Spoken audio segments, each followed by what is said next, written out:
mucho este tema, que es un tema que está casi que monopolizando las diferentes áreas del conocimiento y es la inteligencia artificial. La universidad este año con la Semana de la Investigación me parece que abrió y cerró con dos grandes invitados. Esta vez tenemos el placer de tener al profesor José Luis Llopis Angelán. Él es un profesor de la Universidad Complutense de Madrid. Con él estuvimos hablando desde hace por ahí unos un mes y medio, 2 meses, y él tuvo la mejor disposición para acompañarnos durante esta semana de la investigación, trayéndonos esta charla, el impacto de la inteligencia artificial en educación superior y valga recordar en estos momentos, el lunes, aunque todavía pues no sabemos por las condiciones, pero hasta el momento el lunes tenemos un taller en Santo Domingo. Este taller es de manera presencial, cada uno con su laptop, donde vamos a hacer diferentes ejercicios utilizando la inteligencia artificial. Entonces, agradeciéndole al doctor José Luis Llopis por su presencia acá en la universidad. Lastimosamente lo tenemos virtual, está acá en República Dominicana, está en Santiago de los Caballeros y lo tenemos virtual, pero vamos a disfrutar mucho y aprender mucho de su charla, doctor Llopis. Muy buenos días. ¿Qué tal, Sergio? ¿Se escucha bien? Sí, se escucha muy bien. De acuerdo. En primer lugar, quisiera agradecer a la Vicerrectoría de Investigación e Innovación por la amable invitación de poder participar en estas jornadas tan relevantes sobre el tema de inteligencia artificial y asimismo también en el taller que vamos a impartir el lunes. Entonces, para mí es un placer y es un honor a la vez poder estar aquí en esta magnífica universidad y, bueno, en un día que es especialmente difícil, como se comentó, por el tema de las inclemencias, pero vamos a intentar en la virtualidad avanzar como si estuviéramos en presencial.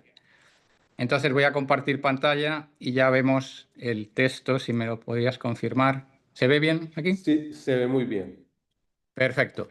Pues entonces vamos allá con este tema del impacto de la inteligencia artificial, que a partir de ahora podemos llamar IA, porque ya está en todos nuestros ámbitos del conocimiento, en el marco de la educación superior. Fundamentalmente, a diferencia de la conferencia inaugural, que se ciñó más bien a los aspectos de la IA en investigación, yo lo que voy a abarcar es la IA en el campo de la docencia, del espacio de educación superior.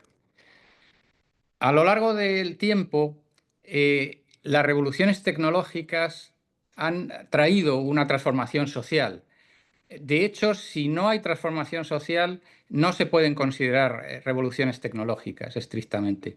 Entonces, tuvimos, por ejemplo, alrededor del año 1500, una gran revolución con la imprenta, que posibilitó pues, la edición de libros, cambió el mundo como lo conocemos y el conocimiento se extendió de una manera exponencial. Esa fue una de las grandes revoluciones que afectaron a la educación, a nuestro mundo educativo. Cerca del 1900, la radio, que fue una de las pioneras en estas conexiones inalámbricas, conectando a las personas y posibilitando esa comunicación, ese debate, que también ha transformado parte de la educación, pues supuso otra nueva revolución que también, como la primera, pues despertó asombro, despertó, bueno, pues admiración y también algunas preocupaciones. Y por último, ya en nuestra época asistimos en los años 90 a una de las grandes transformaciones en educación, que esta sí que impactó de lleno totalmente, que es el Internet. La red de redes, el Internet, impactó totalmente en el mundo educativo, en el mundo sobre todo de las universidades, que es, bueno, pues una de las primeras utilidades, aparte de las militares que fueron iniciales, luego se pasó a las universidades y luego el conocimiento a través de Internet se democratizó enormemente. Pero ahora vamos a ver, aparte de Internet, alguna otra más que impactó en las comunidades educativas. Aquí vemos que, nosotros los humanos nos consideramos la especie más inteligente, pero eso era hasta ahora. porque como vemos ahí, en el año 97, una computadora con un programa llamado Deep Blue de IBM, pues ganó al entonces campeón del mundo de ajedrez, el ruso Garry Kasparov, que está ahí en la imagen luchando contra la máquina, que era movida por este señor, las fichas, las piezas, y entonces en una serie de partidas la inteligencia artificial, porque era una inteligencia aplicada, unos algoritmos aplicados al ajedrez, consiguieron vencer a Kasparov, que es una de las mentes más brillantes, uno de los más potentes ajedrecistas. Entonces ya los humanos no somos los mejores en el planeta en cuanto a algunas áreas, en cuanto a inteligencia. Hemos creado algo superior que nos supera, que nos sobrepasa. Y entonces, en esa época, nos planteamos esa pregunta. ¿Deberíamos los humanos ver a las máquinas como competidores a vencer o como aliados con los que cooperar? Esa fue la pregunta del momento porque, insisto, fue un hito en la historia de la humanidad, aunque no tuvo la repercusión que está teniendo ahora la nueva inteligencia artificial. Y entonces, en educación superior, ¿qué ha ocurrido? ¿Qué impactos, como decíamos, hemos tenido a raíz de los años 70? Aquí vemos, por ejemplo, el primer gran impacto que hubo en la educación a partir de la segunda década del siglo pasado y, sobre todo, el uso de la calculadora. La calculadora supuso una revolución previa en las aulas, en las universidades, institutos, escuelas. Esta calculadora que está aquí, por cierto, no tengo que pedir el copyright de la imagen, no tengo que citarla porque es mía y entonces esta la usaba yo, tenía, como se puede ver ahí, aparte de la calculadora, una especie de teclado para, bueno, pues poder introducir agenda, teléfonos, pero la calculadora en las clases, en las aulas, permitía estas operaciones complejas. La calculadora trabajaba con números, exclusivamente con números. Y esta operación que está en pantalla y que es muy compleja, la podía hacer en cuestión de segundos con mucha fiabilidad. Pero solo esa operación, solo trabajaba con números. Vamos a ver ahora la diferencia en nuestros días, a lo que hemos llegado ahora. La revolución tecnológica actual. Ahora hablaríamos de calculadoras de lenguaje.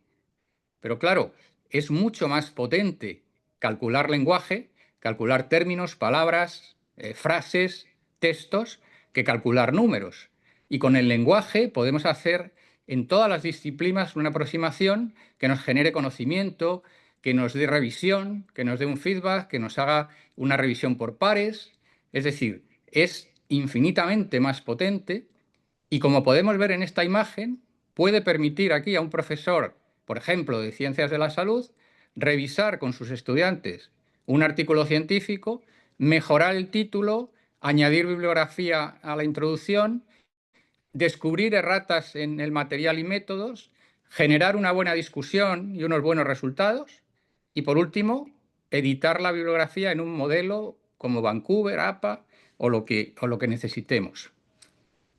Entonces, la potencia es muy importante, pero a partir de la IA generativa. Es decir, aquí el salto, el gran salto de la inteligencia artificial se dio, como vemos ahí, el 30 de noviembre de 2022. En esa fecha se produce el salto porque aquí vemos una gráfica de Google Trends, que como en esta sociedad ahora está digitalizado prácticamente todo y casi todo lo podemos medir. Google Trends es una aplicación que lo que hace es medir las entradas. Entonces le ponemos el término inteligencia artificial en inglés y vemos que en los últimos 20 años, que es lo que expresa esta gráfica, hemos tenido estas entradas. Hasta el año finales del 2022, como se ve, el interés por los términos era muy escaso, prácticamente nulo, solo para investigadores, para académicos.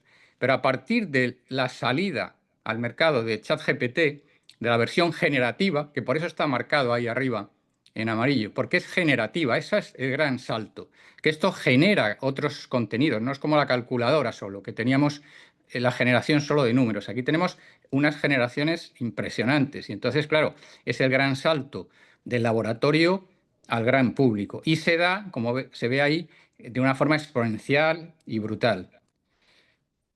De hecho, este es un post de Sam Altman, uno de los creadores de ChatGPT, que aquí anunciaba que en 5 días, solo en 5 días, tuvieron 1 millón de usuarios nuevos.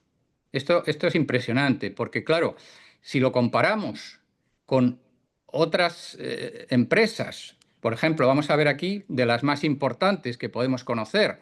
Instagram, Spotify o Facebook o Airbnb o Netflix. Por ejemplo, a Netflix pues, le costó varios años llegar al 1 millón de usuarios. Airbnb también, al menos un par de años o más. Facebook alrededor de un año, un poquito más.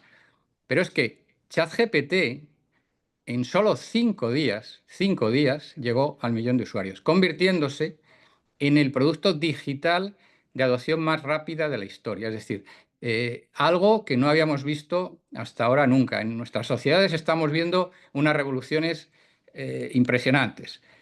Y bueno, otro problema que estamos encontrando con estas tecnologías, si queremos escrutarlas, si queremos investigarlas, si queremos evaluarlas, como nos pasa a nosotros, que estamos haciendo en la Universidad Complutense un estudio que está aquí arriba, esto que se ve en verde es una matriz de Excel, y esos números, los que están coloreados en verde, es porque ahí el modelo acertó en la respuesta en cuanto a la corrección de la referencia. Y los que no están en verde son fallos del modelo, o bien porque no lo ha hecho, o bien porque lo hizo mal. Eso es lo que estamos revisando. Y lo estamos revisando, como vemos aquí, en esta flecha azul, a lo mejor pues, desde febrero de este año. ¿Cuál es el problema? El tema está en que ChatGPT Turbo, que era la versión inicial, dejó luego de ser la última. Y la última pasó a ser ChatGPT O en abril del 24. Y ahora tenemos ChatGPT 5. Es decir, es imposible evaluar un modelo de una forma estable en el tiempo, a no ser que te des mucha prisa y hagas las cosas muy rápido, pero en este caso es difícil, con lo cual la evaluación de los modelos es algo complejo y ahora ya están trabajando, por supuesto, en el siguiente, o sea que se escapa por todos los lados. Otra de las capacidades que tiene la inteligencia artificial es generar, como hemos dicho, contenidos de todo tipo. Por ejemplo, la IA ha ganado premios, o mejor dicho, no la IA, usuarios humanos han ganado premios con obras en las que se apoyan con inteligencia artificial. A la izquierda vemos una fotografía que ganó el concurso de arte digital en Colorado en 2022 de un artista llamado Jason Allen y estaba creada con Midjourney, un programa de edición de imágenes, y le dieron el primer premio. En el centro podemos ver un corto que fue ganador del premio del jurado de Cannes, es decir, el festival francés de los más relevantes del mundo, y también en este caso la obra que se llama The Crown estaba generada por Clip, que es una aplicación de OpenAI, y también tuvo este galardón. Y por último, a la derecha, la japonesa Rie Kudan ganó el premio más importante de novela en Japón en el 2024, y aquí está en la foto cuando le dieron el premio declarando que el 5% de esa novela había sido escrita con ChatGPT, con la ayuda de ChatGPT. Entonces, esto fue una revolución y a veces estos premios o fueron retirados o fueron matizados en el sentido de que el autor no podía generar un copyright porque no era una autoría única de un humano. Pero todo esto se realizó con inteligencia artificial.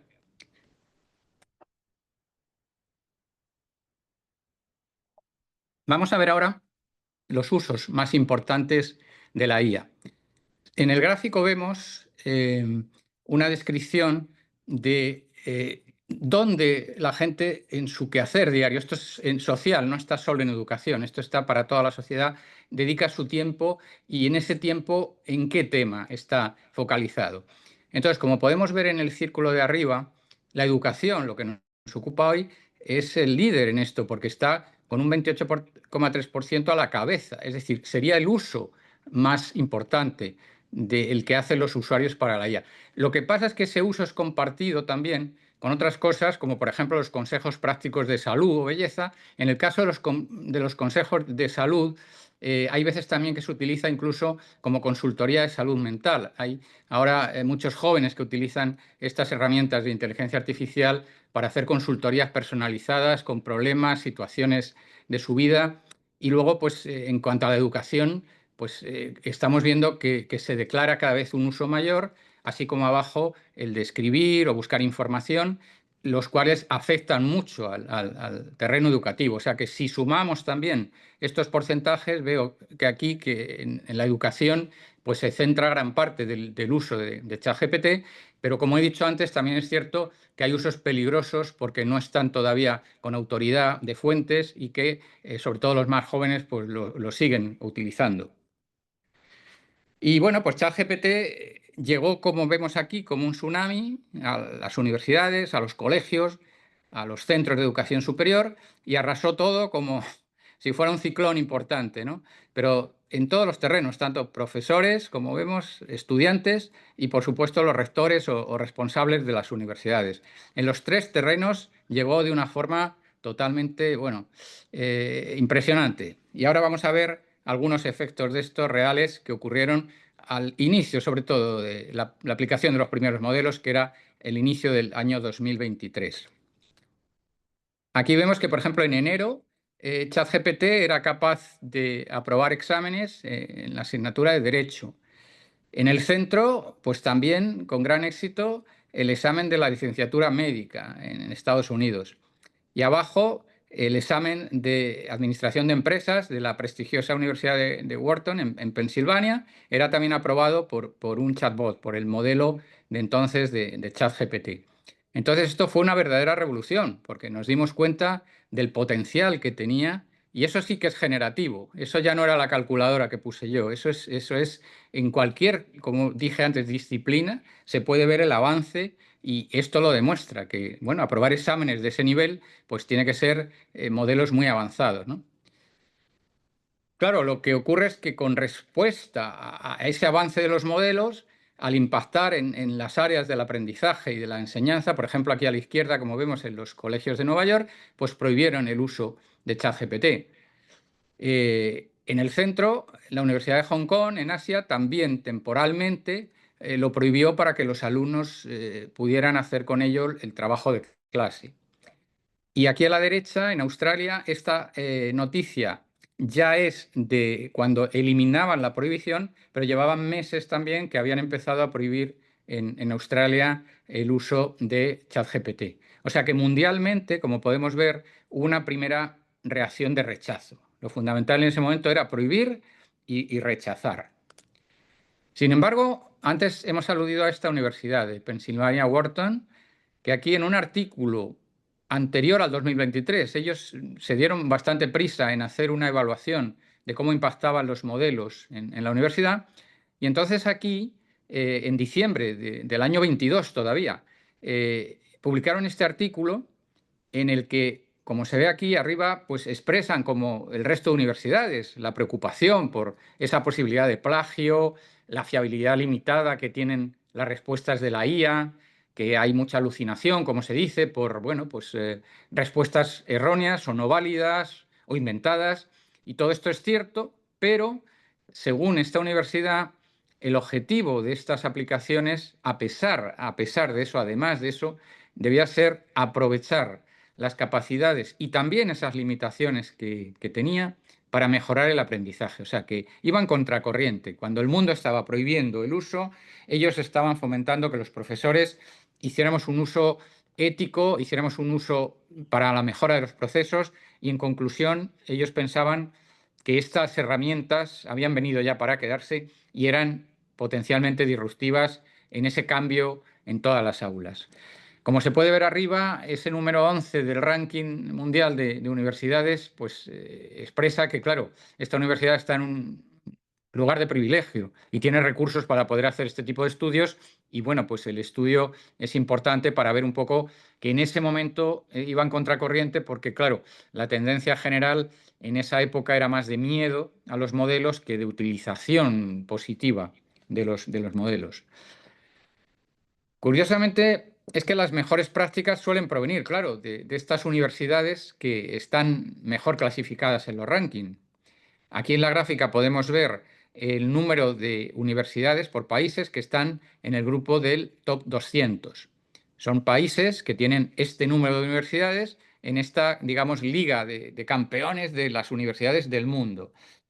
A la cabeza estaría Estados Unidos, como puede verse, aunque alguna vez también el gráfico es cambiante y bueno, algún país cercano como Reino Unido pues puede acercarse a la cabeza, ¿no? O Australia, etcétera. Debajo, pues las universidades con menos presencia, también como en el caso de España, podemos y tenemos la obligación ahora de intentar mejorar, hacer de esto una oportunidad y subir en estos rankings para acercarnos a los que están en los puestos de cabeza. Y ahora, pues aquí surgiría una pregunta, llegado a este punto, y es si la sociedad en general, en su conjunto, y la universidad en particular, el espacio de educación superior, que es el que nos ocupa hoy aquí, deben o no regular el uso de productos que han sido creados con inteligencia artificial. Digo de productos, uso de productos, porque claro, las universidades o a lo mejor la sociedad sí, pero no tendríamos quizá que regular lo que es la inteligencia artificial, como pasó con Internet. Es decir, los desarrolladores pueden seguir haciendo cosas, se puede trabajar en aplicaciones, se pueden comercializar, todo eso está bien, pero al igual que, por ejemplo, un coche que lleva unas regulaciones tremendas para salir hasta que sale al mercado, el uso está muy regulado. Un ascensor para que no se caiga tiene unas regulaciones también impresionantes hasta que le dan la licencia. Los juguetes de los niños, para que el niño no ingiera piezas que puedan ser tóxicas, etcétera, y todo eso lleva una gran regulación. ¿Por qué no el uso también de inteligencia artificial? Porque se ha demostrado que tiene unos peligros. Lo que he dicho antes, estas consultorías que hacen los estudiantes o algunos jóvenes directamente sin supervisión, pues tiene un gran peligro, como se ha visto en algunos casos. Entonces, en mi opinión, yo, contestando esa pregunta, soy partidario, porque si no hay una regulación, nos podemos mover en este terreno, que es a veces a donde vamos ahora en países, en universidades, en los que no se está reglamentando. Se está dejando, a ver, bueno, pues esto se autorregulará, y claro que se autorregula, pero con unas consecuencias importantes, como hemos visto. Entonces, yo no soy partidario de este escenario en cuanto al futuro. Creo que todavía estamos a tiempo, aunque estamos justos, como se puede ver ahí con el coche, y debemos, sin embargo, movernos más en este tipo de imagen, es decir, en una inteligencia artificial que sea regulada, sobre todo en los productos, en la salida. Nosotros en España, por ejemplo, tenemos una agencia, que es la primera de las agencias europeas, que se ha creado para regular los productos, es decir, pues aplicaciones que ponen empresas en conocimiento de esta agencia, y la agencia determina unos grados de peligrosidad y le da el visto bueno o le hace cambiar ciertas cosas, pero es como hemos dicho antes con el ascensor, el coche o los juguetes. El uso está regulado. El uso no es libre total porque como consumidores tenemos unos derechos. Es decir, es cierto que estas empresas están ganando dinero y es un negocio extraordinario, pero nosotros los ciudadanos también tienen que ser ellos compatibles con nuestro derecho como consumidor a tener unos productos seguros, que tengan un uso regulado. Y esa quizás es la mejor situación que podemos tener de cara al futuro. Entonces, en esa línea, la Universidad Complutense de Madrid, ya hace varios años, en el 2023, estableció lo que eran unos principios iniciales. O sea, todavía no era una, digamos, reglamentación o una orientación concreta, eran unos principios rectores generales, que son estos 7 que vamos a ver ahora detallados. Ahora ya ha sacado, escasamente hace un mes, ahí está, septiembre de 2025.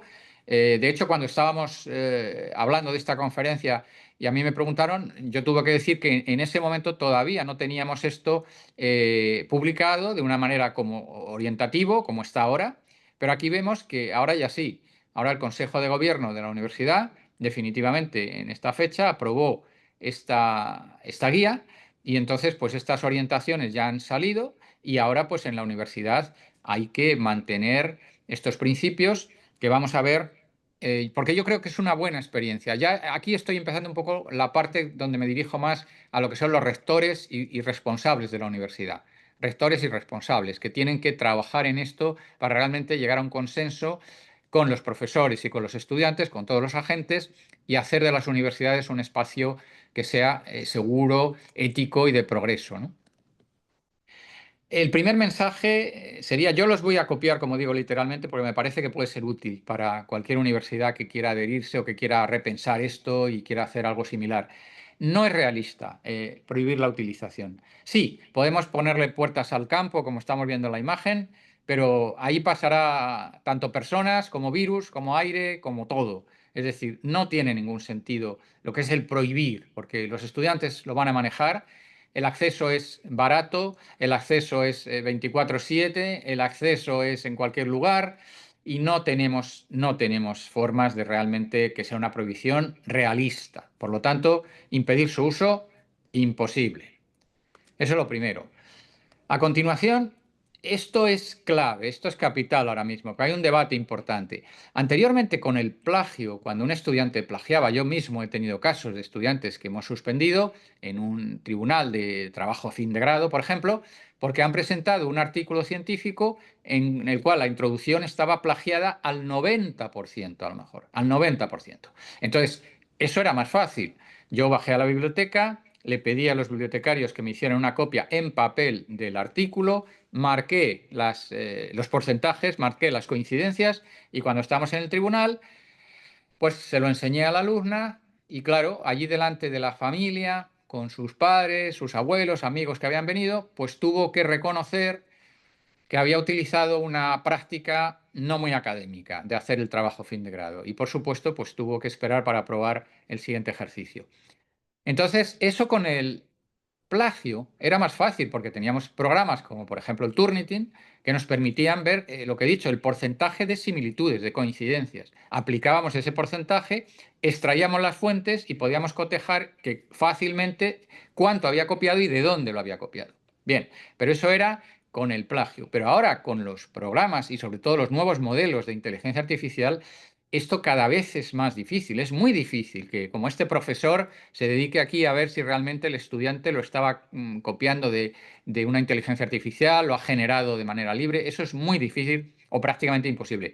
Y malas noticias, los nuevos modelos que están apareciendo cada vez lo están haciendo más difícil. De hecho, por ejemplo, en voz es verdad que hay programas que ahora ya sí todavía determinan si esa llamada que nos están haciendo es por inteligencia artificial o es humana en voz, pero en lo que es un texto escrito es muy difícil asegurar, por lo cual tenemos que tener en cuenta otra cosa, que para el estudiante es importante manejar estas herramientas y como dice aquí abajo, también es verdad que la alfabetización digital es una de las competencias claves para su desarrollo profesional. Entonces, si impedimos que trabajen con estas herramientas y se alfabeticen digitalmente, van a tener problemas a la llegada a los puestos de trabajo porque no van a ser competentes con respecto a otros competidores. Entonces, no son estudiantes que estarían en las mejores condiciones. Por tanto, por las dos razones, porque no podemos confiar en detectar que se ha usado y porque los estudiantes necesitan en el futuro de estas herramientas, pues es mejor que continuemos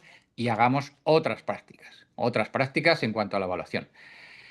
Eso sí, lo que no debemos hacer, como está aquí en la imagen de la izquierda, es al estudiante abrumarle con entregas prácticamente diarias, como se puede ver ahí, para así asegurar o intentar asegurar su honestidad académica. Así no se ve. Y lo de la derecha, citarles a tribunales también con más frecuencia o hacer más tribunales orales, pues bueno, eso sí es una opción, pero tampoco deberíamos recargar las entregas ni a esos estudiantes abrumarles con mucha presencialidad. Yo creo que, como dice la Complutense aquí, es importante mantener el equilibrio en esa evaluación, que haya un equilibrio y que sea estable, no ahora romper esto y cambiar los modos que hemos tenido durante años.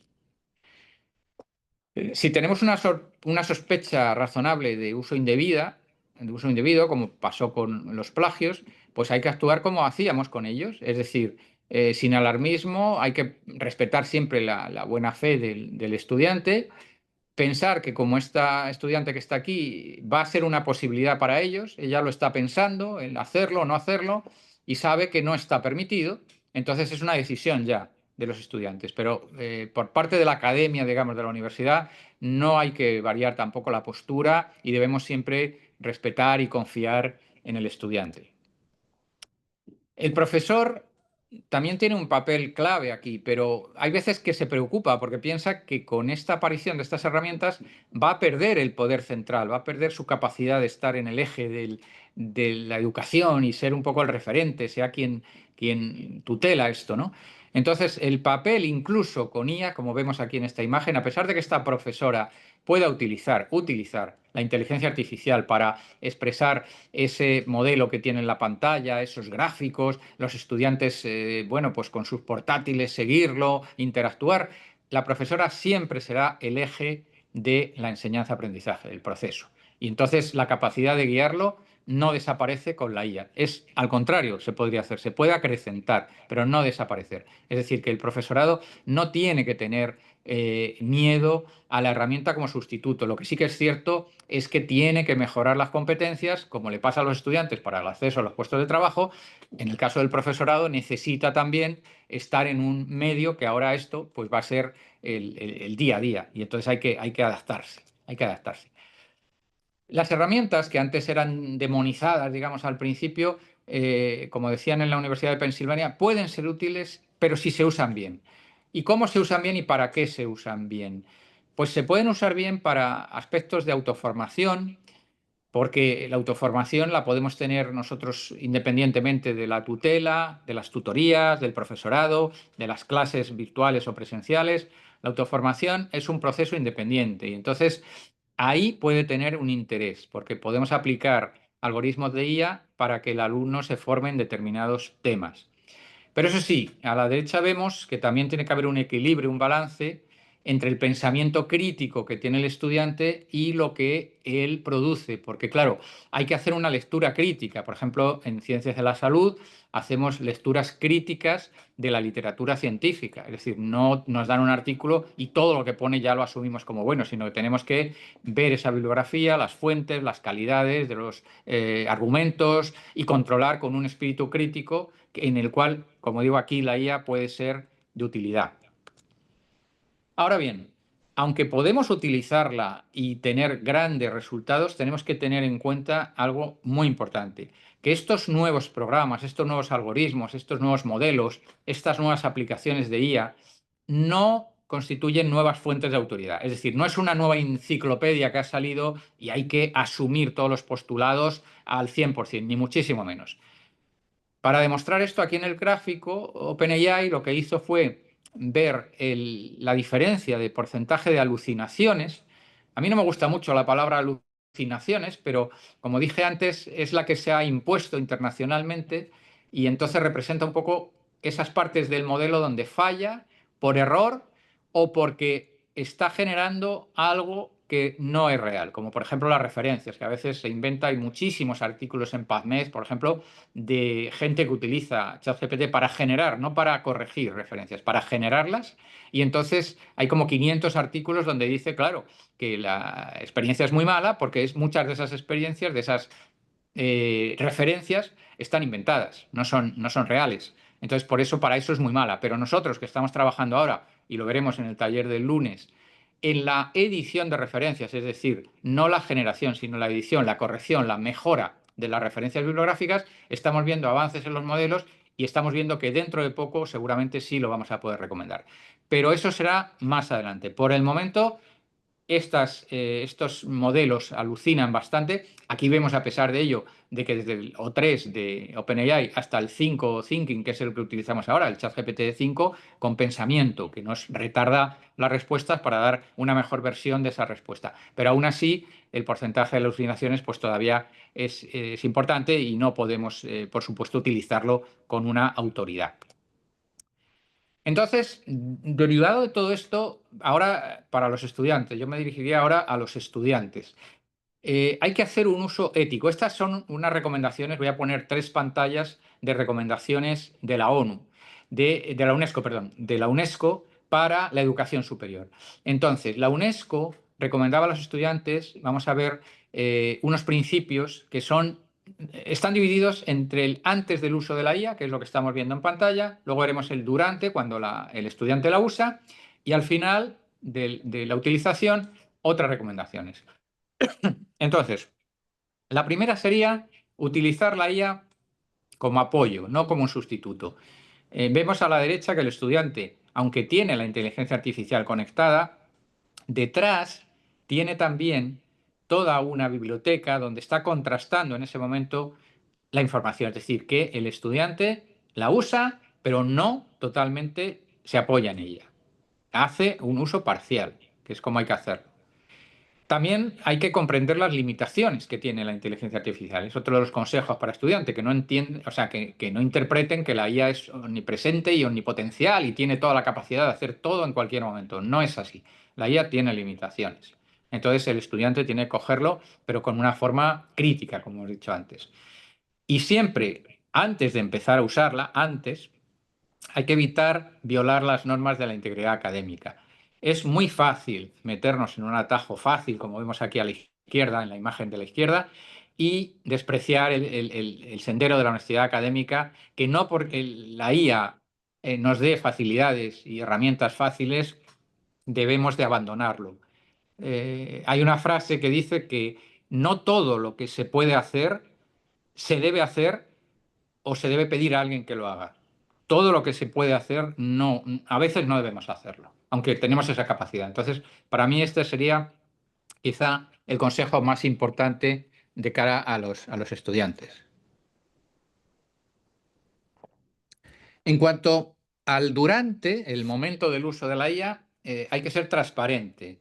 Por ejemplo, yo en esta presentación he declarado que la estoy haciendo con inteligencia artificial, luego veremos el uso que le he dado a ciertas aplicaciones y al final veremos una bibliografía de estas imágenes que yo estoy aquí publicando para darnos cuenta que no es mío, que estoy, bueno, pues pendiente del copyright, de los derechos de autor y de dar crédito a otros autores anteriores que han tenido, como digo, ideas, conceptos o argumentos en los que yo me baso. Entonces yo, para darles crédito, lógicamente les tengo que citar, con lo cual hay que respetar esa propiedad intelectual. Tener también cuidado con los sesgos, porque el problema que tiene la IA es que, en definitiva, está hecha por humanos y los humanos tenemos unos sesgos. Entonces esos sesgos los tenemos que analizar, pero tenemos que tener en cuenta cuando la usamos que a lo mejor esa información no va totalmente libre, sino que va con un sesgo de contenido. Y por último, en el durante, cuando se usa, si algún estudiante pues, no tiene claro una línea o tiene dudas, pues debe aclarar con algún docente o algún especialista el uso adecuado de la IA, porque no es bueno llegar a la última fase sin tener certeza de lo que hacemos, los prompts que introducimos, las instrucciones, etc. Después, en el proceso final del uso de la IA, la UNESCO lo que recomienda sobre todo es verificar la exactitud, en primer lugar. Verificar la exactitud del contenido que la IA ha generado. Aquí vemos una vez más a la izquierda que el estudiante vuelve a contrastar esta tablet en la que la IA le da unas orientaciones para el trabajo, pero en su mesa tiene toda una serie de herramientas y de artículos, de libros, etcétera, de la academia, es decir, de las fuentes fiables, y está contrastando, verificando esa exactitud. O sea, uso de la IA sí, pero con verificación en la salida de ese contenido. En segundo lugar, la imagen de la derecha nos muestra que la alumna está trabajando en la bibliografía, es decir, a pesar de que utiliza la IA, tiene que citar las fuentes. ¿A qué me refiero? Me refiero a que estas fuentes no constituyen una referencia en sí misma de la IA, es decir, la IA no es autora de las fuentes, no se considera autora. La IA genera o nos da a veces unas fuentes que ya están en la investigación original y entonces debemos de citar esa bibliografía original, de las fuentes primarias que se llama. Pero aunque la IA nos la haya generado, nos la haya sugerido, nosotros citamos, como digo, la fuente primaria. Y siempre trabajar la bibliografía para que no queden citas sueltas que haya generado la inteligencia artificial o nosotros hayamos utilizado de otros autores, ¿no? O sea que hay que respetar y atribuir las fuentes a sus autores. Y por último, pues usarla para practicar y desarrollar habilidades, porque como hemos dicho, las competencias digitales del futuro son y van a ser cada vez más basadas en IA, con lo cual debemos y podemos usar ahora estas herramientas, estos modelos que nos ofrecen estas operadoras para practicar y mejorar nuestra competencia informacional. Ahora, esto va para los profesores.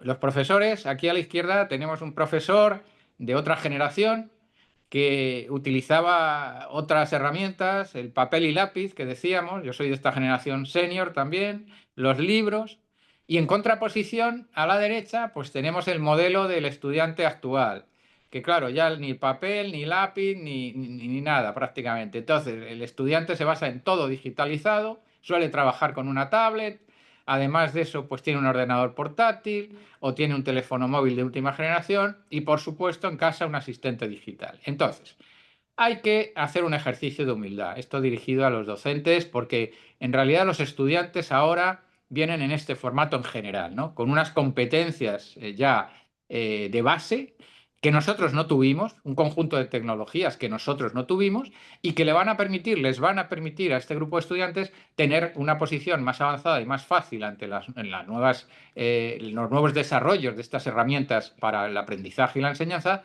que nosotros no pudimos tener en nuestra época y hay que asumirlo, ¿no? Pero sin embargo, aunque asumamos que el estudiante tiene esa ventaja en estos terrenos, es verdad que nosotros, el profesorado y la universidad, podemos también transformar la educación superior con ayuda de la inteligencia artificial con herramientas muy potentes y que pueden ser absolutamente útiles en los campos de la inclusión, la simulación y la personalización.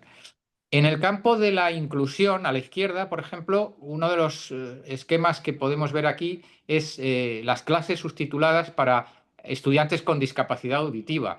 Entonces, esto es fantástico para alumnos que de otra forma no podrían seguir en el aula toda una clase y en cambio la IA, cualquiera de las que hay ahora, nos da la posibilidad de generar subtítulos y que los estudiantes puedan mantener la atención en esas clases y no perder los contenidos, ¿no?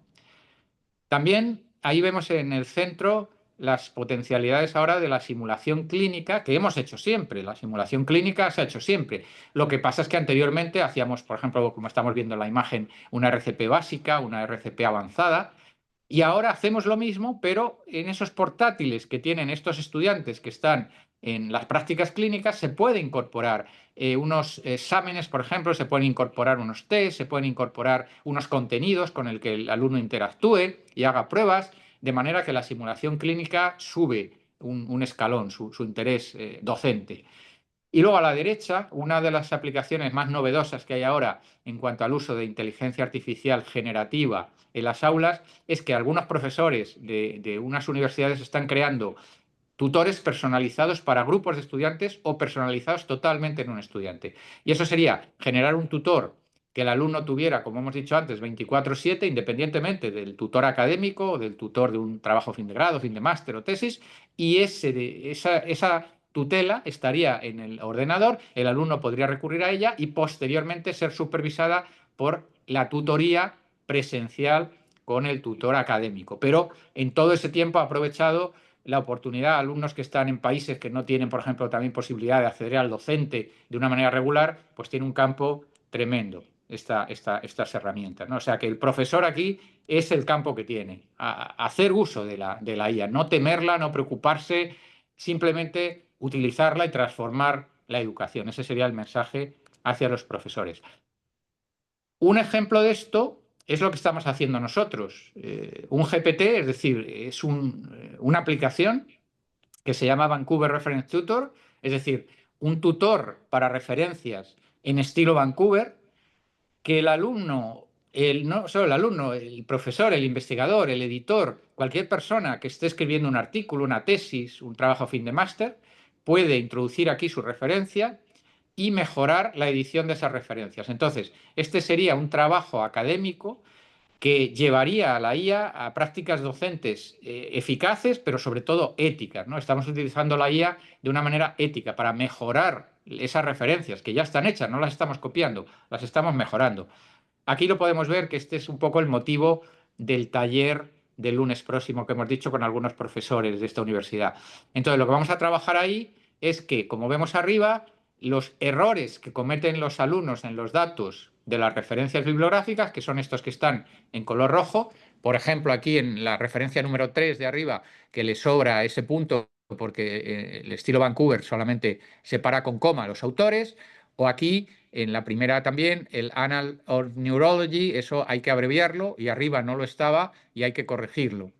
Las páginas, arriba a la derecha, ese punto, esa raya roja, pues indica que no se ha hecho la abreviatura de las páginas como recomienda el estilo Vancouver. Bueno, pues abajo tendríamos ya, utilizando el Vancouver Reference Tutor, esas dos referencias totalmente corregidas. Por ejemplo, en el caso de abajo, que le faltaba ese punto también entre la revista y luego el año. Entonces, todas estas modificaciones que hacen que la referencia esté más perfecta, esté bien construida, pero que es un tiempo no de valor para el estudiante, se puede delegar, en este caso sí, en un tutor de referencias por Vancouver, que es lo que vamos a trabajar en el taller, como digo, del lunes próximo en la capital. Bueno, para ir concluyendo, los tiempos han cambiado mucho y quizá en no tantas generaciones. Aquí a la izquierda podemos ver cómo se arrancaba un automóvil hace ya unos 100 años, un poquito más, y entonces había un chofer, que el chofer es una palabra francesa que literalmente significa calentador, y es que tenía que calentar el coche físicamente, y tenía que dar bastantes vueltas a esa manivela que estaba muy dura y desde luego que hacía ejercicio. Entonces, bueno, esos eran esos tiempos. Hoy en día, ¿cómo se hace eso? Pues hoy en día la gente que tiene un Tesla, el coche está en casa, tú estás en la cafetería allí, en la gran ciudad, coges el WhatsApp, le llamas y el Tesla viene. Bueno, esto es una metáfora para ver un poco el cambio generacional, el cambio de las tecnologías, las revoluciones, como hemos visto al principio, y nos toca a nosotros vivir una. Y a mí me parece personalmente que nuestro papel aquí tiene que ser de adaptación por las tres partes, por los tres niveles. Adaptación de la universidad y sus rectores, adaptación de los profesores, entendiendo y no temiendo estas nuevas tecnologías, adaptándonos al cambio y, como digo, con esos ejemplos como el del tutor de GPTs, promover ese cambio también, no solo adaptarnos, sino promoverlo nosotros. Y por el campo de los estudiantes, pues que tengan también unas prácticas éticas. O sea, esa sería un poco la conclusión, que los estudiantes lo sigan utilizando y aprovechen las potencialidades, pero con unas prácticas éticas. Y ya para finalizar, aquí tengo unas frases que me gustaron de David Hurtado, que es el jefe de innovación de IA en Microsoft, que se pregunta eso, que ya no nos acordamos casi cuando había que escribir los documentos o cuando había que leer los correos electrónicos. Pues yo me identifico porque ahora ya en esta presentación, por ejemplo, me faltan 2 diapositivas y entonces en 34 diapositivas yo solo he escrito en una, que es la primera, para poner mi nombre, la universidad y el título. El resto, como está aquí el alumno con la derecha, o han sido copiadas y pegadas de otro contenido o han sido dictadas a aplicaciones que luego me han permitido extraerlo, con lo cual prácticamente la presentación no está escrita. O sea que yo me identifico con que el futuro va por ahí y ahora pues lo que estamos haciendo es delegar en la IA, es lo último ya, la lectura de los emails y sobre todo, bueno, pues describirlos, catalogarlos y contestar o no en función del interés, ¿no? Es lo que hay ahora. Por último, una bibliografía para que se vea efectivamente que yo tengo la actitud esa responsable que quiero que tengan los estudiantes y que declaren que en estas imágenes que estamos viendo aquí o estas referencias, pues no han sido generadas por mí, sino que son contenidos, como dije antes, ideas, conceptos o argumentos que pertenecen a otras personas. O bien son logos o bien son imágenes que tienen, bueno, pues una licencia libre que aunque yo lo he utilizado la debo declarar, como está puesto aquí, y al final también declaro que el resto de las imágenes de la presentación que hemos visto en estas 34 que vamos a ver ahora diapositivas han sido generadas o por la versión Thinking de ChatGPT 5 o por la versión 2.5 Flash de Gemini. Y entonces yo para concluir ya lo que haría sería una recomendación a los estudiantes que cuando hagan un trabajo, una presentación, como dije antes, aunque puedan hacer un atajo fácil, no lo hagan y que por favor recapaciten y piensen que por declarar esto, pues el trabajo le queda en el sendero académico, es respetable y son prácticas éticas que en este tipo de universidades debemos de compartir todos. Muchísimas gracias por la atención en la virtualidad. Doctor José Luis, excelente su presentación, me la disfruté y por lo que estoy viendo en el chat y todo, yo creo que todos nos disfrutamos mucho esta charla, muy clara, muy sencilla y nos pone a reflexionar. Yo creo que ese era su objetivo principal, ponernos a reflexionar. Antes de darle la palabra a las personas que quieran hacerle alguna pregunta al doctor José Luis, eh, conversando con diferentes profesores, lo que más Te va a preocupa en el preguntar. ámbito Ese es docente. el presidente del comité de investigación mío. Es que están abiertos. Sí, sí, sí, doctora Ya María lo José, sé. yo soy suyo. Así es, Sergio. No, hablando de lo que pasa con en las reuniones docentes, está la inquietud del uso de esta inteligencia artificial con los estudiantes. Yo no sé si es algo de ego de nosotros, que somos, y digo nosotros, somos la generación vieja, ya hay que decirlo así, pero nosotros muchas veces nos atribuimos que logramos desarrollar un nivel de raciocinio al tener que pensar y dar con la solución para ciertas situaciones inicialmente académicas y que eso nos llevó a cierto nivel intelectual, por decirlo de alguna manera. Y la preocupación a nivel de los docentes es que la generación actual ya no se tiene que enfrentar a desarrollar soluciones por sí mismos, sino que lo tienen mucho más fácil con este tipo de herramientas, lo cual es muy bueno para el desarrollo de las soluciones, pero a mí también me genera la inquietud si es tan bueno para el desarrollo intelectual de las personas. Eso me deja a mí siempre esa inquietud y me gustaría poderlo desarrollar, no sé si en este espacio o en otro, porque me parece que es muy interesante este tema y sobre todo para los estudiantes. Y yo estoy totalmente a favor del uso de la inteligencia artificial de todos y de los estudiantes, pero sí me genera esa inquietud, si ellos sí van a lograr desarrollar ese nivel de raciocinio adecuado para su nivel académico, en este caso que estamos hablando de estudiantes. De acuerdo. Bueno, en primer lugar, muchísimas gracias por las palabras sobre la conferencia. Eh, Respecto al uso y la transformación individual, por ejemplo, por lo que se llama ahora la delegación cognitiva, es decir, que estamos dejando en manos de estas herramientas procesos de pensamiento que son clave, en la imprenta también ocurrió lo mismo. Cuando surgieron esos libros impresos en papel alrededor del 1440, como hemos visto, la gente también decía que el leer libros pues, nos haría más torpes porque dejaríamos de tener esa creatividad, no sé, ser más intuitivos o ser más espontáneos.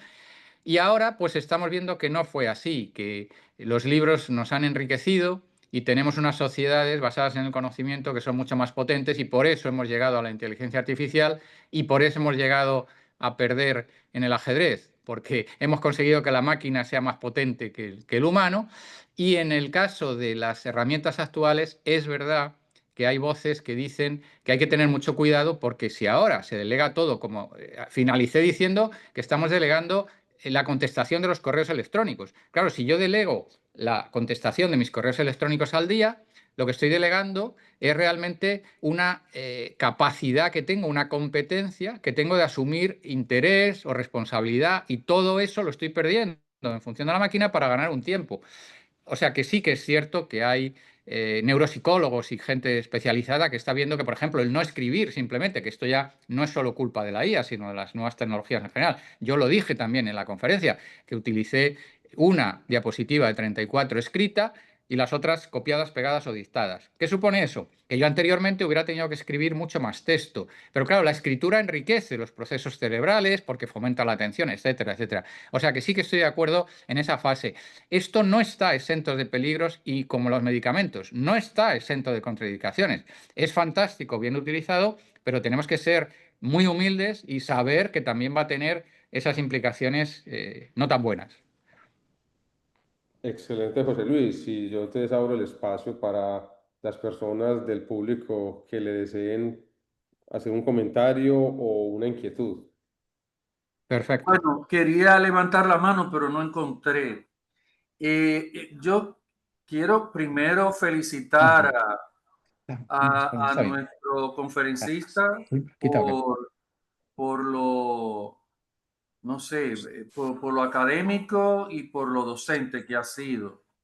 Yo soy psiquiatra y resulta que Hace unos 10 días yo recibí un paciente de 26 años, me lo refirieron y este joven, después de que hace la entrevista conmigo, él me pregunta cuál es mi diagnóstico y cuál es la propuesta de tratamiento que yo le voy a hacer. Cuando yo le hago una aproximación diagnóstica según la información que hemos compartido y cuál sería mi esquema de tratamiento propuesto, él abre su teléfono, le pregunta a ChatGPT lo siguiente: yo tengo estos síntomas, quiero saber cuál sería mi diagnóstico probable y qué tipo de tratamiento debo llevar. Y una vez que él recibió la información de IA, entonces él me dice, me voy a dejar tratar por usted porque coinciden mucho en, en su concepto diagnóstico y el esquema de tratamiento. Con eso lo dejo para que ustedes vean a qué nivel está llegando esto. Por cuanto, como dice el profesor, ponerle límite, crear situaciones como de demonizarlo, no nos va no, es como, yo creo que es una fantasía nuestra de poder, porque aquí hay que tener una mirada muy humilde de esto. Y creo que lo que acabamos de ver y comprender en esta intervención nos deja claro también el uso prudente no generaría no sé, un paso gigantesco. Y lo estamos viendo, lo estamos viendo. Así que muchas gracias, profesor. Excelente. Y bueno, gracias por escuchar. Muchas gracias a usted por el ejemplo, porque es importante ver casos de la vida real, casos de usos como el suyo, que refuerzan lo que yo dije antes, que el 28,3% de los usos de ChatGPT, a veces indebidos, se deben a contrastes de una segunda opinión, como en este caso de un psiquiatra, que tiene toda la competencia y sin embargo se ve escrutado en tiempo real, casi en la consulta allí mismo, por personas que lo que están haciendo es una evaluación de si eso es así o no. Claro, eso no debe ser un uso de ChatGPT o de cualquiera de las inteligencias artificiales, pero realmente lo estamos teniendo. Por tanto, por eso yo decía que tiene que haber una regulación y que las propias herramientas de los modelos tengan lo que se llama ahora guardarraíles, que es que, por ejemplo, estudiantes o personas jóvenes que han tenido ideas y de acciones suicidas, pues ese guardarraíl avise o no genere una respuesta complaciente, porque el problema de los modelos últimos y por los que se ha llegado a esas situaciones a veces de desgracias personales, de gentes que bueno, pues han utilizado esto de esa forma, es que potenciaba el uso, no recriminaba el uso, porque las herramientas están hechas para que las usemos cada vez más, igual que pasa con las redes sociales. Y el peligro de usarlas cada vez más es que a veces ha habido gente que en el intermedio, pues eso, ya no está con nosotros por desgraciadamente seguir esas instrucciones. O sea que me ha encantado el ejemplo y creo que a los que nos están escuchando le viene muy bien corroborar que la vida real es así, que a veces es muy complicado y por eso la regulación es importante. O sea que gracias a usted. Buen día. Ada, por favor. Buen día. Definitivamente quiero hacer una intervención porque definitivamente es así. Los médicos o los que estamos en ciencia de la salud debemos vivir actualizados. Precisamente para eso, porque ahora estamos viendo pacientes a veces frente a nosotros que nos cuestionan. Y obviamente eso es parte de las actualizaciones. Debemos estar actualizados, incluso en este tipo de herramientas que tal vez para muchos adultos resulte un poquito hasta fastidioso, como que oh, la medicina antes era mejor. Definitivamente hay que siempre estar puesto al día porque obviamente, y abierto a esas preguntas o a esas cuestionantes que nos hacen los pacientes, sobre todo nosotros, los médicos clínicos, que a veces ellos van con X sintomatología y muchas veces te preguntan, doctor, ¿qué le parece a usted? Entonces, uno, mire, de acuerdo a esta sintomatología, entiendo que puede ser tal o cual cosa. Vamos a tratar de confirmar estas situaciones mediante estos estudios, estos laboratorios. Puede ser que pase esto, esto, lo otro, pero entiendo que desde el punto de vista médico, nosotros tenemos que convencer al paciente, tal vez no convencerlo, sino más bien darle la confianza de que realmente lo que estamos haciendo, lo estamos haciendo porque obviamente entendemos el proceso del paciente y creemos, o sea, debemos darle esa confianza también de que el paciente cuando salga de ahí diga, sí, parece ser que es así, porque mira, o cuando consulte con un ChatGPT, por ejemplo, diga, sí, mira, ese doctor. O sea, esto nos invita a que definitivamente debemos de actualizarnos, debemos de estar al día. Esto no va a hacer que muchas veces hay personas que tienen mucho miedo, piensan que nosotros los médicos podemos desaparecer, que esto, que lo otro, no.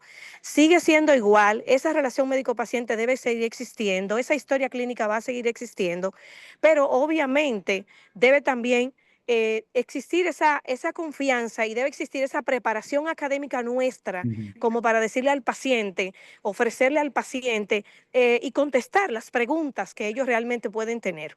Entonces entiendo que este tipo de secciones académicas son extremadamente importantes porque nos llevan realmente a la actualidad, que es donde debemos de estar, porque no podemos quedarnos 20 años atrás, porque si nos quedamos 20 años atrás no sabemos que existe la IA y el paciente puede ir. Yo tengo pacientes que van con un listado y se sientan al frente mío y me preguntan, doctora, ¿y de este síntoma qué usted piensa? Entonces, es importante esas actualizaciones, incluso con los estudiantes, muchas veces hacer esto, lo que usted decía, no podemos dejar que ellos todo lo busquen allí, sino hay que llevarlos a ver ejemplos clínicos, que vean el paciente, mire, a lo mejor esta mancha en la piel usted no la va a ver en inteligencia artificial como le está viendo propiamente con el paciente.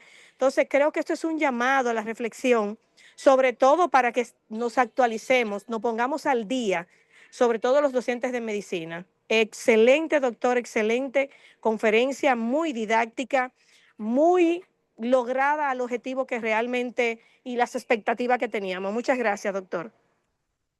Gracias a usted además por otro ejemplo magnífico. Es decir, es que la conferencia se llena de estos ejemplos que hablan por sí solos y no puedo estar más de acuerdo. La consulta médica, el espacio reducido de consulta médica de esta sociedad vertiginosa, tiene que ampliarse un poquito en la educación sanitaria, efectivamente. Hay que hacer educación sanitaria a los pacientes, pero no en el consumo de medicamentos, en el de hábitos saludables, etcétera, etcétera, sino simplemente que haya, en este caso, una transformación y que haya para los estudiantes luego de medicina un cambio de paradigma en el cual tengan ellos la responsabilidad de, en esa consulta, dedicar unos minutos a cambiar el paradigma, es decir, a decirle a esa persona que, bueno, les pueden responder a esas preguntas, pero tienen que confiar, efectivamente. Es más una actitud que un conocimiento. O sea, esa consulta, esos minutos, hay que dedicarles a educación sanitaria, pero sobre todo educación en actitud, en el que el paciente cambie. Y yo lo he intentado en la conferencia también, cambiar las actitudes de la gente. No sé si he conseguido, pero también en mi espacio creo que todos tenemos que buscar ese pequeño espacio para que la actitud de esas personas cambie y entonces esa consulta tendrá un interés completo. O sea que totalmente de acuerdo y muchas gracias una vez más por el ejemplo. Excelente. Aquí tenemos a dos personas que han levantado la mano. Inicialmente entonces va a preguntar Adasán y posteriormente continúa Abner José. Si alguien quiere participar, ojalá que sí, levantan la mano Hay y varias seguimos manos ese orden. levantadas. Muchas gracias. Dile, hay varias manos levantadas. Buen día. Primeramente felicitarle y agradecerle por su tiempo y por su conferencia. He aprendido mucho, he reflexionado mucho como profesora, como estudiante de posgrado. Ocupo ambos lados, doy clases, pero también las recibo. Y de verdad que desde ambos ámbitos he dependido de no depender, pero sí la he usado la inteligencia artificial y como profesora, realmente he dependido de que los estudiantes hagan sus ejercicios presenciales y usted dice que no conviene. que seamos más rígidos en ese aspecto. ¿Por qué? Porque me preocupa el plagio, me preocupa la dependencia intelectual del uso de la IA en sus entregas y por lo tanto trato de hacer todo de manera presencial. Pero quisiera ver cuáles son sus sugerencias en cuanto a eso y qué otros usos pudiera darle como profesora, aparte de lo que usted mencionó, de las clases subtituladas y las otras dos usos también, para así ir montándome en esta ola y preparándome mejor para mis estudiantes y mis clases. Gracias. Muy bien. Bueno, yo me gusta también esa reflexión de cómo balanceamos las evaluaciones clásicas, las rúbricas clásicas que teníamos antes, las rúbricas educativas que no tenían todavía impacto de inteligencia artificial y cómo en la universidad de hoy lo balanceamos, cómo seguimos con esa confianza o no en el trabajo del estudiante. En esas imágenes se veía que no podemos recargar ni no debemos, en mi opinión, bueno, lo dice la Universidad Complutense, yo lo asumo totalmente, ni debemos recargar las tareas ni debemos recargar los tribunales. Pero es cierto que si no hacemos ciertas evaluaciones directas al estudiante vis a vis, con las nuevas tecnologías habrá estudiantes que podrán engañarnos y podrán presentar trabajos que no están a la altura de su categoría intelectual. Entonces, yo en ese apartado sí que soy partidario de hacer unas reuniones de claustro, revisar las rúbricas, revisar los ejercicios, cómo se evalúa introducir en estos momentos alguna entrevista con el estudiante para que tengamos la certeza de que lo que dice que sabe, lo sabe. Es decir, que tampoco debemos ser tan ingenuos para dejar todo en la confianza. Pero es cierto que sin tampoco recargarlo en su trabajo y en el nuestro. Yo creo que hay que balancear un equilibrio. Eso tiene que ser cada claustro el que lo haga. Y luego, referente a las herramientas estas que me planteaba, bueno, pues en nuestro caso particular, yo le voy a poner el ejemplo que vamos a trabajar el lunes con los profesores que acudan al taller.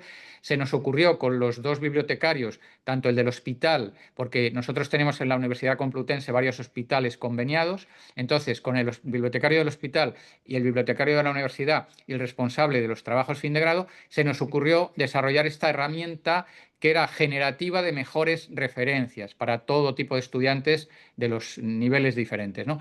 Entonces, en su caso particular, seguro que habrá alguna aplicación que podría estar en línea con esto, a lo mejor en la generación luego del trabajo del estudiante, y que va a mejorar a ese estudiante desde el punto de vista de darle un tiempo de valor, que no esté trabajando en cosas que no tienen valor y darle un sentido de orientación crítica. Por ejemplo, se podrían hacer algún taller de lectura crítica de la literatura científica, por ejemplo, y que los estudiantes tuvieran que presentar conclusiones de que GPT ha propuesto una bibliografía o ha propuesto un texto, pero que el estudiante lo analice y lo discuta con los profesores. Es decir, que yo veo ahí mucho espacio para mejorar herramientas y que nos sirvan tanto a profesores como a estudiantes para mejorar el nivel académico.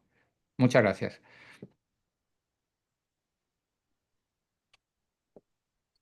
Saludos, muchas gracias. Excelente oportunidad. Quiero felicitarle al Gracias. doctor Llopis por su extraordinaria ponencia.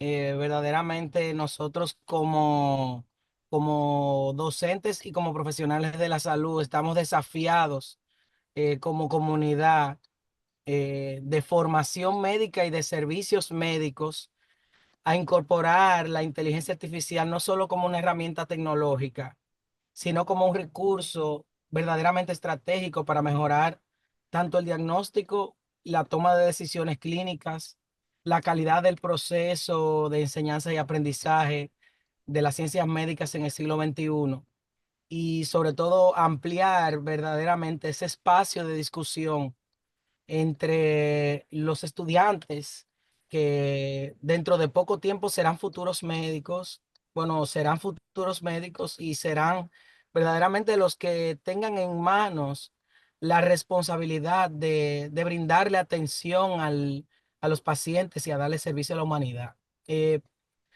Yo particularmente que ejerzo la medicina en el área de la oftalmología, que es un área tan dependiente de la tecnología y que requiere tanta precisión en el marco, ¿verdad?, de la física óptica y el cálculo para predecir los resultados de tratamientos que se realizan para alcanzar una mejor visión, o también en el ámbito de mejorar los servicios en cuanto a disminuir la sobrecarga, quizá de atención a nivel de la atención primaria, secundaria y terciaria. En la oftalmología, nosotros tenemos una creciente población de personas que constantemente sufren o padecen enfermedades crónicas y que requieren evaluaciones y valoraciones oftalmológicas. Recientemente, en un congreso que estuve presente, eh, se presentaba un modelo de un aparato que integraba toda una serie de pruebas, toda una serie de maniobras clínicas que tenía como finalidad disminuir la carga de pacientes que constantemente tiene la oftalmología, que a pesar de todo es una especialidad que no tiene un número muy alto de especialistas contra la población que requiere esta atención. Y precisamente en clase, muchos estudiantes les preguntaba en ocasiones, ¿cómo podríamos usar la inteligencia artificial en el área oftalmológica para brindar respuesta a todas estas entidades clínicas que podemos ver? Y fue súper interesante como los estudiantes pudieron hacer un brainstorming, una lluvia de ideas en las que ellos mismos se cuestionaban y decían, ¿cómo yo voy a integrar la inteligencia artificial para darle respuesta, por ejemplo, a la retinopatía diabética? Y fue súper interesante porque esto dio pie a que empezáramos a hacer ideas de investigación en la que incorporásemos tanto métodos de imagen diagnóstica, métodos de pruebas clínicas, con el análisis y el desarrollo de algoritmos de inteligencia artificial para poder agilizar los diagnósticos y agilizar y mejorar la atención. O sea que también entiendo que la inteligencia artificial puede ser una herramienta que nosotros mismos podamos traer a la discusión con nuestros estudiantes, que no pongamos la inteligencia artificial como un tabú, sino que nosotros mismos enfrentemos de manera ética a nuestros estudiantes a la inteligencia artificial. O sea que me sentí muy contento de poder escuchar esta magnífica exposición. Me siento inspirado cada día más, y ahora, luego de esta exposición, de esta ponencia, de verdad que me siento muy motivado a mejorar estratégicamente el uso de la inteligencia artificial, tanto en la atención médica como como en el proceso de enseñanza y aprendizaje. Así que muchas Bueno, una gracias. vez más, gracias a usted una vez más por esas palabras. Estoy impresionado por las palabras dedicadas. Estoy publicando ahora mismo, si me permite, antes de contestarle a su intervención, el correo electrónico de la universidad, el mío, está publicado aquí en el chat, porque he visto que podemos enriquecernos también no solo de esta presentación que acaba, sino de que en el futuro podamos tener también líneas de colaboración, de contacto o de compartir. Y en el área oftalmológica, pues por supuesto, yo además ahí estoy más sensibilizado, porque fui operado con también de cataratas, equipos de inteligencia artificial, y posteriormente además diagnosticado de glaucoma. O sea que estoy totalmente sensibilizado, y ojalá que esos estudiantes con esos profesores se desarrollen unas guías, por ejemplo, para pacientes, o algoritmos que mejoren la identificación de la rotura del nervio óptico, el daño del nervio óptico. Pues eso sería maravilloso para la sociedad. Eso sería totalmente traslacional. O sea que enhorabuena por su trabajo. Muchas gracias. Bueno, yo creo que no tenemos más preguntas.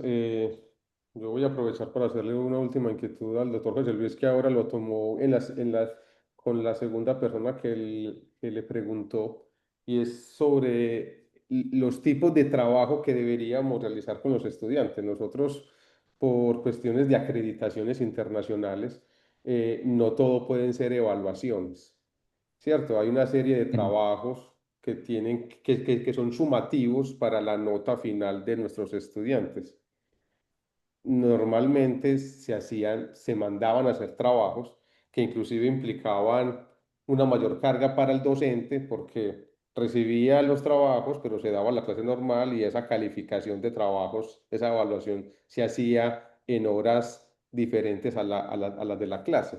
Pero ahora con la inteligencia artificial, yo considero, y aquí es donde entra mi inquietud, si estoy equivocado, le agradezco, me lo haga saber.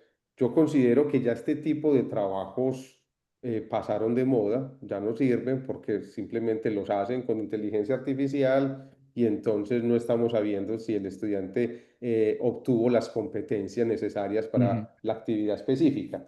Yo me inclino más por ya realizar unos trabajos argumentativos, plantear unos temas y que en la clase el estudiante me argumente sobre ese tema. Esto, inclusive, para los docentes es mucho mejor porque ya nos reducimos ese trabajo extra clase. Lo malo es que no hay tiempo para poder argumentar con cada uno de los estudiantes en ese tiempo de clase, que me parece que sería lo ideal. Entonces, ¿cómo combinar esto a la luz de la inteligencia artificial y a la luz de lo que le mencionaba? Que considero que ya estos trabajos escritos realmente no nos sirven de nada porque no estamos evaluando el conocimiento de los estudiantes.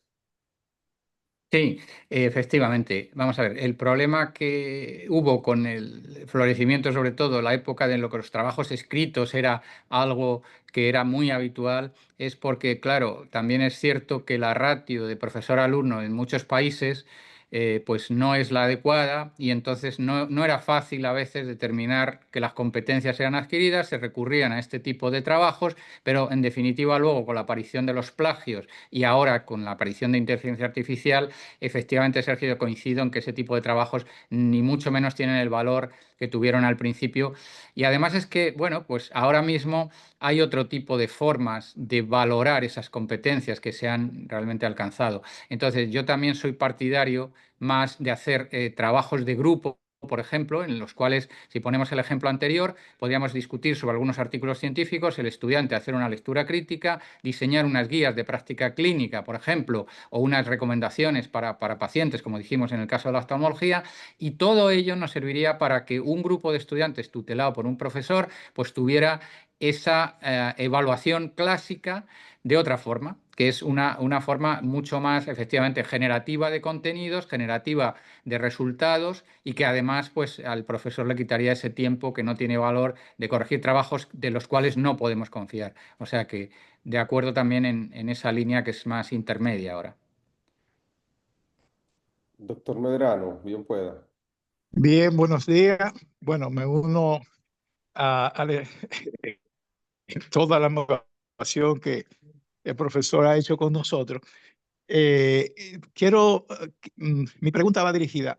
¿Hay alguna herramienta, se han hecho algunos estudios que podamos nosotros utilizar para detectar el porcentaje de utilización de trabajos, principalmente de texto, de inteligencia artificial? Para nosotros esa inquietud que hay de que si lo copian, de que si es un plagio total, porque tenemos algunos instrumentos para detectar eso y si eso tiene utilidad y qué usted piensa de eso.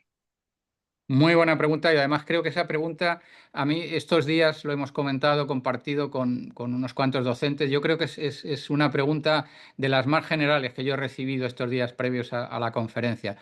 Bueno, la respuesta es clara, es decir, tenemos un gran problema, que no son los modelos que estamos esta tarde manejando, sino los modelos que vamos a manejar en los meses siguientes. Y entonces, en Gemini tendremos los 3, en GPT tendremos los 6, en Grok tendremos tal.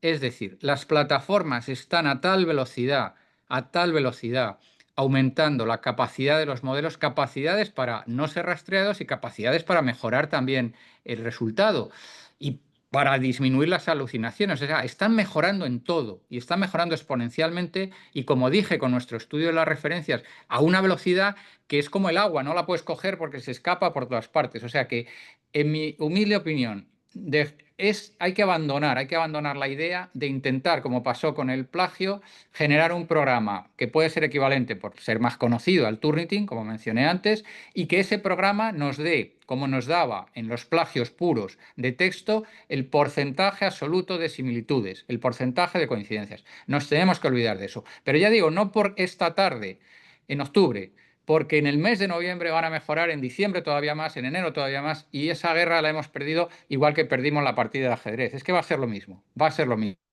Entonces, ¿qué podemos hacer ahí? Pues lo que hablamos con Sergio anteriormente, sentarnos en los claustros, hablar con los rectores, hacer normativas académicas transparentes, éticas, y con el grupo de profesorado modificar la evaluación a una evaluación más acorde con estos tiempos. Eso, por supuesto, pues tiene que tener una discusión, un debate. Esa es mi postura. En el debate aquí todos tendríamos nuestra opinión, pero de verdad, técnicamente no es viable. Hay que reconocerlo, hoy en día detectarlo como hacíamos con el plagio.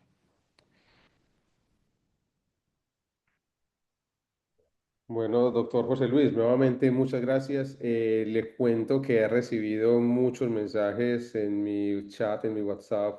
Están encantados con su charla. Muchas gracias Gracias, por estar yo acá. también, yo también.